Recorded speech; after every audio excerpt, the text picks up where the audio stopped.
আসসালামু আলাইকুম প্রিয় শিক্ষার্থীরা, আমরা এই পর্বে কথা বলবো আমাদের বইয়ের অনুশীলনীর 2 নম্বর সৃজনশীল প্রশ্ন নিয়ে। তো তাহলে চলো আমরা উদ্দীপকটা ভালোমতো বুঝি এবং এখান থেকে ক খ গ ঘ এর অ্যান্সারগুলো আলোচনা করি। তো এখানে তোমরা দেখতে পাচ্ছ যে অনেকগুলো হ্যাজার্ড সিম্বলের চিত্র এখানে দেখা যাচ্ছে আর কি। হ্যাজার্ড সিম্বল আমরা এখানে দেখতে পাচ্ছি। তো ফার্স্ট যে চিত্রটা, এটা একটা দাহ্য পদার্থ, সেকেন্ড চিত্রটা হচ্ছে বিষাক্ত পদার্থ, আর 3 নম্বর চিত্র আমাদেরকে বোঝাচ্ছে তেজস্ক্রিয় পদার্থ। তো এই রিলেটেড প্রশ্নে উদ্দীপকে মূলত কিন্তু আমাদেরকে 3টা চিত্রের সাহায্যে পুরো সম্পূর্ণ উদ্দীপকটা সাজানো হয়েছে। আমাদের গ এবং ঘতে এই রিলেটেড প্রশ্নে আমাদের কাছে জানতে চাওয়া হবে। আচ্ছা, তো প্রথম প্রশ্ন দেখো, রসায়ন কি বা রসায়ন কাকে বলে। আচ্ছা, তো আসো আমরা এখন রসায়নের সংজ্ঞাটা দেওয়ার চেষ্টা করি।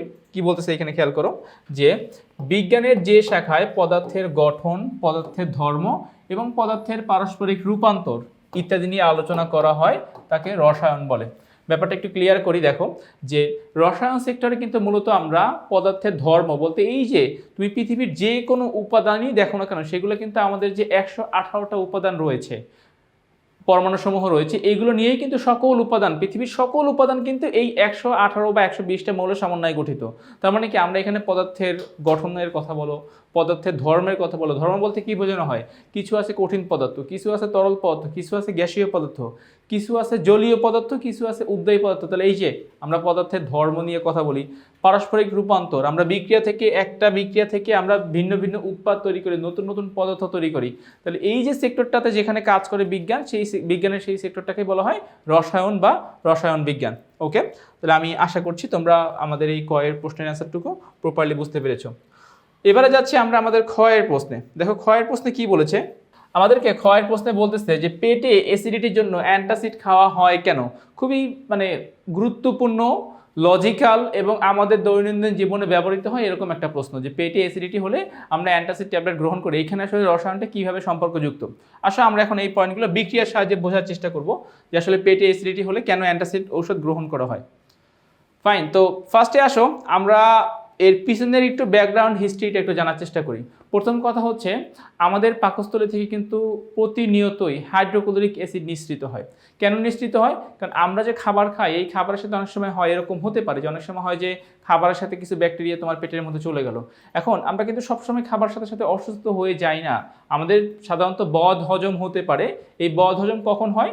যখন দূষণের মাত্রাটা, খাদ্যে পয়জনের মাত্রাটা অনেক বেশি থাকে, যে হাইড্রোক্লোরিক অ্যাসিডগুলো ওই পয়জনগুলোর সাথে যুদ্ধ করেও পারছে না, তখন কিন্তু আমরা বদ হজমের শিকার হই, আমাদের পেট খারাপ হয়ে যায়। কিন্তু নর্মাল সেন্সে কোনো খাবারের মধ্যে যদি কোনো সামান্যতম কিছু ব্যাকটেরিয়া থেকে থাকে, আমাদের পাকস্থলী থেকে নিঃসৃত হাইড্রোক্লোরিক অ্যাসিড সেটাকে মেরে ফেলে। আচ্ছা, এবারে আসে অনেক সময় হয় যে আমরা অনেকক্ষণ যাবৎ হয়তো বা না খেয়ে থাকি, অথবা কোনো একটা কারণে আমাদের পেটের মধ্যে হাইড্রোক্লোরিক অ্যাসিড বা পাকস্থলীতে হাইড্রোক্লোরিক অ্যাসিডের পরিমাণটা যখন বেড়ে যায়, তখন সেখানে একটা অম্লীয় পরিবেশ সৃষ্টি হয়। আমরা যেটাকে আমাদের ভাষায় বলি অ্যাসিডিটি। অ্যাসিডিটি মিনস পাকস্থলীতে হাইড্রোক্লোরিক অ্যাসিডের পরিমাণটা বেড়ে যাওয়া। এবারে অ্যান্টাসিড যে ট্যাবলেটটা গ্রহণ করা হচ্ছে, এই অ্যান্টাসিড ট্যাবলেট হচ্ছে একটা ক্ষারীয় ট্যাবলেট বা একটা ক্ষারীয় উপাদান দ্বারা তৈরি। কেন? কারণ পাকস্থলীতে যেহেতু তোমার অ্যাসিডিটি তৈরি হয়েছে বা অ্যাসিড বেড়ে গিয়েছে, এবার এই অ্যাসিডকে প্রশমিত করতে হলে অবশ্যই ক্ষারীয় উপাদান দরকার হবে। আমরা জানি অ্যাসিড এবং ক্ষার পরস্পরকে নিষ্ক্রিয় করে দেয়। তো এই জন্যই মূলত কিন্তু আমরা এখানে অ্যান্টাসিড ট্যাবলেটটার কথা মেনশন করছি। এবং অবশ্যই মনে রাখতে হবে যে অ্যান্টাসিড একটি ক্ষারীয় ট্যাবলেট। অ্যান্টাসিডে কী থাকে বলতো? অ্যান্টাসিডে থাকে হচ্ছে অ্যালুমিনিয়াম হাইড্রোক্সাইড এবং ম্যাগনেসিয়াম হাইড্রোক্সাইডের মিশ্রণ, ঠিক আছে? এবং এই উভয় কিন্তু একটা ক্ষার জাতীয় পদার্থ।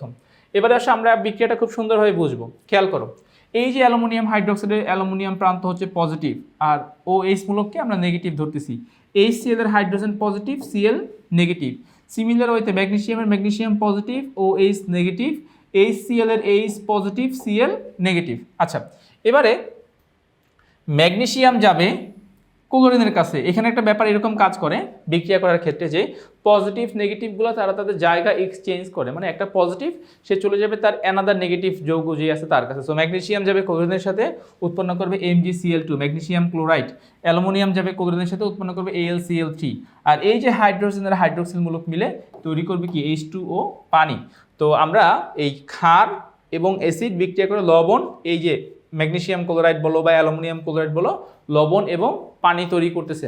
তার মানে এখান থেকে কি হচ্ছে, আমাদের অতিরিক্ত যে হাইড্রোক্লোরিক অ্যাসিড যেটা পাকস্থলীতে নিঃসরিত হয়েছে, ওই অতিরিক্ত হাইড্রোক্লোরিক অ্যাসিডগুলো আমরা যেই অ্যান্টাসিড ট্যাবলেট গ্রহণ করতেছি, এই অ্যান্টাসিড ট্যাবলেটের উপাদানের সাথে বিক্রিয়া করে লবণ পানি তৈরি করছে এবং ব্যক্তিকে স্বাচ্ছন্দ্য বা আরামদায়ক পরিবেশ সৃষ্টি করে দিচ্ছে আর কি, অর্থাৎ মানে অস্বস্তি যে ভাবটা রয়েছে তার মধ্যে সেই অস্বস্তি ভাবটা সে দূর করে দিয়েছে, মানে এখান থেকে দূর হয়ে যাচ্ছে। ওকে, তো তাহলে মূল ব্যাপারটা আমরা এখান থেকে এই প্রশ্ন থেকে ক্লিয়ার হয়ে মানে গেলাম যে অতিরিক্ত হাইড্রোক্লোরিক অ্যাসিডকে নিঃসরণ কমাতে বা অতিরিক্ত হাইড্রোক্লোরিক অ্যাসিডের পরিমাণটা কমাতেই আমরা অ্যান্টাসিড ট্যাবলেট গ্রহণ করি। ওকে, গেল আমাদের সেকেন্ড প্রশ্ন। এবারে যাচ্ছি আমরা আমাদের ক শেষ, খ শেষ। আচ্ছা, এবারে যাচ্ছি আমরা আমাদের গ এর প্রশ্ন। সো খেয়াল করো, এটা হচ্ছে ধরো চিত্র 1, এই যে আমরা দেখতে পাচ্ছি দাহ্য পথ, এটা হচ্ছে চিত্র 1, এটা হচ্ছে চিত্র 2, আর এটা হচ্ছে আমাদের চিত্র 3, তিনটা চিত্র বা তিনটা সিম্বল। এখন বলতেছে যে চিত্র 3 এর সাংকেতিক চিহ্ন বিশিষ্ট রাসায়নিক পদার্থ মানুষের কি কি ক্ষতি সাধন করে ব্যাখ্যা করো।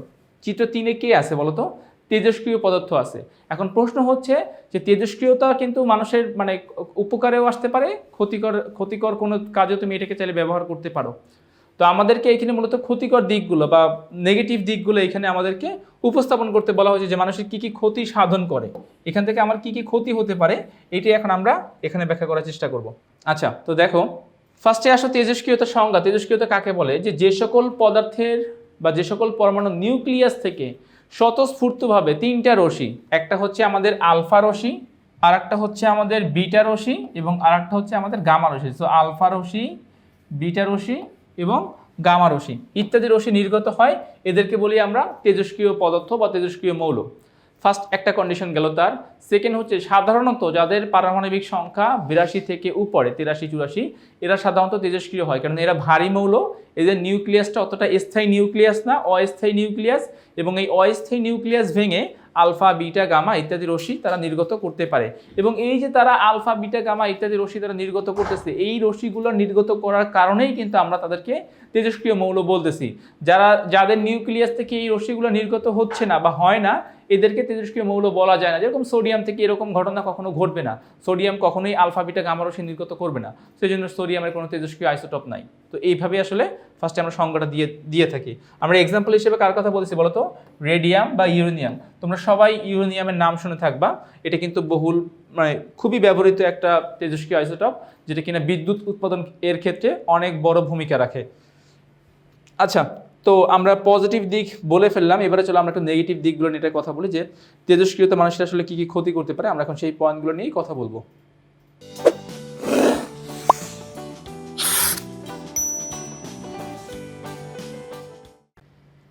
আচ্ছা, তো এবারে আসো আমরা কয়েকটা পয়েন্ট বা টু দ্য পয়েন্টে আমরা এগুলো নিয়ে আলোচনা করব।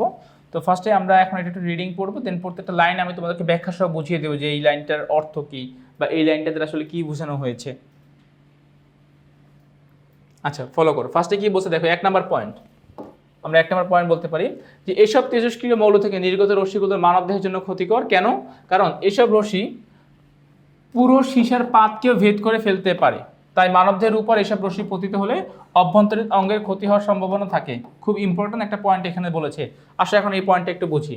এখানে বলা হচ্ছে যে আলফা বিটা এবং গামা রশ্মি এটা কি করতে পারে, দেখো এই যে পুরো সীসার পাত, অর্থাৎ যদি তোমার সামনে একটা সীসার দেয়াল থাকে, সীসা দিয়ে তৈরি করেছো, এই দেয়ালটাকেও তারা ভেদ করে চলে যেতে পারবে। তার মানে বুঝতে পারতেছি আমরা এটার ভেদন ক্ষমতা অনেক বেশি, এটা কোনো শক্ত বা একটা কঠিন জিনিসকেও ভেদ করে চলে যেতে পারে। তো সিমিলার ওয়েতে আমাদের মানবদেহের ভিতরে যে অঙ্গ প্রত্যঙ্গগুলো রয়েছে, যদি আলফা বিটা গামা রশ্মির সংস্পর্শে আমরা আসি, এগুলো আমাদের স্কিন বলো বা বোন বা হাড়ের কথা বলো বা মাংসপেশির কথা বলো, এগুলো ভেদ করে এই রশ্মিগুলো চলে যেতে পারে এবং আমাদের শরীরের যে অঙ্গগুলো রয়েছে সেই অঙ্গের ক্ষতি সাধন করতে পারে। নাম্বার 1 পয়েন্ট হচ্ছে এটা। নাম্বার 2 পয়েন্ট কি বলেছে দেখো, এগুলো ক্যান্সার সৃষ্টি করতে পারে। এটা খুব বড় একটা জিনিস। প্রথম কথা হচ্ছে ক্যান্সার জিনিসটা আসলে কি? মূলত আমাদের কোষ যখন অস্বাভাবিকভাবে বৃদ্ধি পায় তখন সেটাকে আমরা টিউমার বলি, এবং এই টিউমারের মধ্যে যখন পয়জন মানে ঢুকে যায় এবং সেখান থেকে সেই পয়জনটা বাড়তে বাড়তে বাড়তে বাড়তে একটা সময় ওই সম্পূর্ণ এরিয়াটা নষ্ট হয়ে যায়, আমরা তখন বলি যে হ্যাঁ এই জায়গাটা এখন ক্যান্সারে রূপান্তরিত হয়েছে। তাহলে এই যে শরীরের যে কোষের গঠন, কোষের বৃদ্ধি, এইটা অস্বাভাবিক হয়ে যাবে তখনই যখন তোমার শরীর এই আলফা বিটা গামা রশ্মির সংস্পর্শে আসবে। তার মানে বোঝা যাচ্ছে যে যদি কোনো পার্সন এই রশ্মিগুলোর সংস্পর্শে থাকে বা রশ্মিগুলো নিয়ে কাজ করে, তখন তাদের ক্যান্সার হয়ে যাওয়ারও সম্ভাবনা থাকতে পারে। আচ্ছা, এমনকি অতিরিক্ত তেজস্ক্রিয়তা একজন মানুষকে বিকলাঙ্গ করে দিতে পারে। দেখো এটা আরেকটা এটা ক্ষতিকর দিক, ইম্পর্টেন্ট ক্ষতিকর দিক।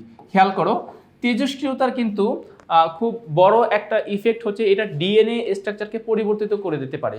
তো যদি কোনো যদি কেউ অসুস্থ অবস্থায় বা প্রেগনেন্সি অবস্থায় যদি এই সকল রশ্মির সংস্পর্শে আসে, তখন তার যে গর্ভে যে বাচ্চা, এই বাচ্চাটার কিন্তু বিকলাঙ্গ হয়ে যাওয়ার বা স্বাভাবিক বাচ্চার মতো না আসার একটা সম্ভাবনা থেকে যাবে।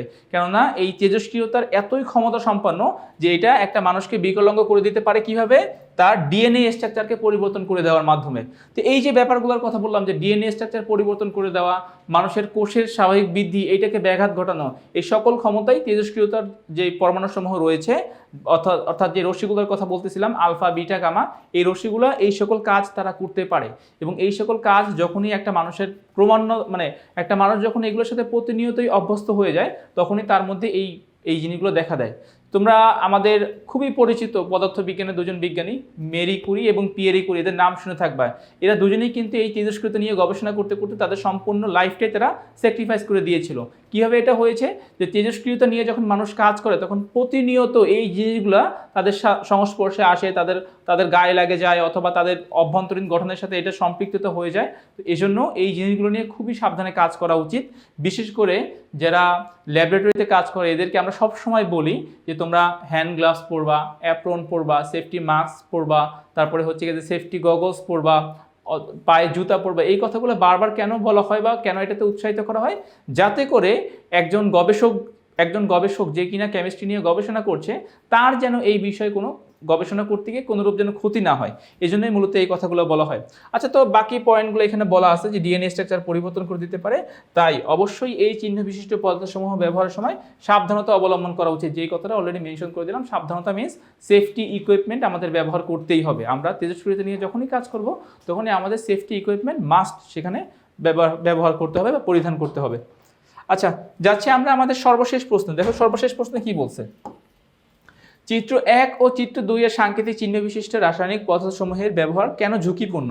মানে চিত্র 1 এবং চিত্র 2 এটা আমাদের ব্যবহার করা অনেক বেশি ঝুঁকিপূর্ণ। প্রশ্ন হচ্ছে ঝুঁকিপূর্ণ কেন? কেন এটা আমরা সাবধানে ব্যবহার করব, অথবা কেন আমরা এগুলোকে যেমন ইচ্ছা তেমন ব্যবহার করব না? এইটাই হচ্ছে এখনকার কোশ্চেন। আসো এখন এটার অ্যান্সার নিয়ে আমরা একটু কথা বলি। আচ্ছা ফাইন, দেখো তাহলে চিত্র 1 দ্বারা কি বোঝানো হয়েছে? দেখো চিত্র 1 এর চিহ্নটা কি? আমি আগেই বলছিলাম দাহ্য। এবং চিত্র 2 এর চিহ্নটা কি? বিষাক্ত। তাহলে একটা হচ্ছে দাহ্য, একটা হচ্ছে বিষাক্ত। আচ্ছা, এবারে আসো দাহ্য পদার্থ কারা? দাহ্য পদার্থ কারা হতে পারে? দাহ্য পদার্থগুলো হচ্ছে অ্যালকোহল, ইথার, তারপরে হচ্ছে aerosol, LPG gas, CNG gas, LNG gas, petroleum ইত্যাদি, বেনজিন, টলুয়েন্ট আর অনেকেই হতে পারে। তো এর ফিচারগুলো কি কি? তো ফার্স্টে আমরা এক্সাম্পলগুলো বললাম। এর ফিচার হচ্ছে এটা, দেখো যে এই জাতীয় পদার্থগুলো আগুনের সংস্পর্শে আসা মাত্রই মারাত্মকভাবে প্রজ্বলিত হয়। তাছাড়া এসব পদার্থকে তাপ বা আগুনের উৎস থেকে দূরে রাখতে হবে। এই জাতীয় পদার্থকে কোনো অবস্থায় আগুনের সংস্পর্শে আনা যাবে না। সুতরাং বাকি ব্যাপারটা তো তোমরা বুঝতেই পেরেছো। সো এবার আসো আমরা এই পয়েন্টগুলো একটু কথা বলি, পয়েন্টগুলো নিয়ে একটু আলোচনা করি। প্রথম কথা হচ্ছে দাহ্য মিন্স কি বলতো? দাহ্য মিন্স হচ্ছে যেগুলোতে সহজে আগুন ধরে যায়, যারা সহজে আগুন ধরাতে পারে, আগুন জ্বালাতে পারে, এদেরকে বলা হয় দাহ্য পদার্থ। এখন এই দাহ্য পদার্থগুলোকে আমরা দুইটা ব্যাপারে সতর্ক থাকবো। নাম্বার 1, অগ্নি উৎসের কাছে এদেরকে রাখা যাবে না। আর নাম্বার 2, তাপ, যেখানে তাপ উৎপন্ন হয় বা গরম যে জায়গাগুলো, সেখানেও এদেরকে রাখা যাবে না। গরম এবং অগ্নি এই দুই জায়গা থেকে এদেরকে সবসময় কী করতে হবে? দূরে রাখতে হবে। এই জন্য তোমরা সবসময় দেখবে যে আমাদের যে পেট্রোল পাম্পগুলো থাকে, সেখানে লেখা থাকে ধূমপান করা নিষেধ। অর্থাৎ পেট্রোল পাম্পের মধ্যে তো এই দাহ্য পদার্থ আছে, পেট্রোলিয়াম আছে, বিভিন্ন অয়েল রয়েছে, ডিজেল রয়েছে, অকটেন রয়েছে, এগুলো সহজে আগুন ধরে। এখন কেউ যদি ধূমপান করে কোনো কারণে, যেই সিগারেট বা যেই তামাক জাতীয় যে দ্রব্যটা, সেটা যদি আমরা ওখানে ফেলে দেই, ওখান থেকেও একটা বড় ধরনের দুর্ঘটনা ঘটতে পারে। দ্যাটস ওয়াই এই সকল জায়গাগুলোতে লেখা থেকে ধূমপান করা যাবে না। কারণ কি? এখানে দাহ্য পদার্থ রয়েছে, সেই দাহ্য পদার্থগুলোকে সহজেই আগুন ধরে যেতে পারে। এই ধূমপানের যেই আগুন বা যেই সিগারেটের, সেখান থেকে আগুন লেগে যেতে পারে। এই জন্যই সেই কথাগুলো এখানে লেখা থাকে বা বলা থাকে। আচ্ছা, এরপরে আসো বিষাক্ত পদার্থ। বিষাক্ত পদার্থগুলো কি কি? দেখো বেনজিন, ক্লোরোবেনজিন, এগুলো খুবই বিষাক্ত পদার্থ, ঠিক আছে। মিথানল, ক্লোরোফর্ম, এটা সব বিষাক্ত পদার্থ। তো এগুলো যদি আমাদের শরীরে লেগে যায়, তাহলে আমাদের শরীরে অনেক ক্ষতি হবে। এখন আমরা যদি সেই ক্ষতির হাত থেকে বাঁচতে চাই, অবশ্যই আমাদেরকে কি ফলো করতে হবে?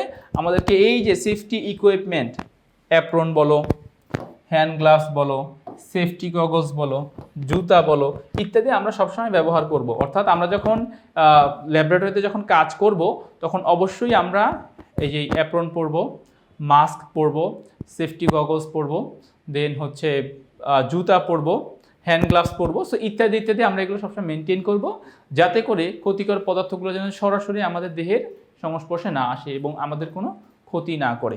আচ্ছা, তো তাইলে ফাইনালি এই কথাটা বলা যায় কি, দেখো যে পরিশেষে এটাই বলা যায় যে চিত্র 1 ও চিত্র 2 এর সাংকেতিক চিহ্ন বিশিষ্ট রাসায়নিক পদার্থসমূহের ব্যবহার অত্যন্ত ঝুঁকিপূর্ণ এবং অবশ্যই আমাদেরকে এটা খুবই সাবধানতার সহিত এটা মেনটেন করতে হবে। এখানে আমাদেরকে সেফটি ইকুইপমেন্ট ব্যবহার করতে হবে, যাতে করে আমরা কোনো সমস্যার সম্মুখীন না হই এবং ল্যাবরেটরিতে কোনো দুর্ঘটনা না ঘটে। আচ্ছা, তো তাইলে আমাদের এই যে 4টা প্রশ্ন ছিল, সেই 4টা প্রশ্নের অ্যান্সার আমরা কমপ্লিট করে ফেললাম। আমি আশা করতেছি তোমরা এই সৃজনশীল প্রশ্নের অ্যান্সারটুকু প্রপারলি বুঝতে পেরেছো। তো আজ এই পর্যন্তই, নতুন কোনো সৃজনশীল পর্বে আবার তোমাদের সাথে দেখা হবে। ততক্ষণ পর্যন্ত সবাই ভালো থাকো, সুস্থ থাকো, আল্লাহ হাফেজ।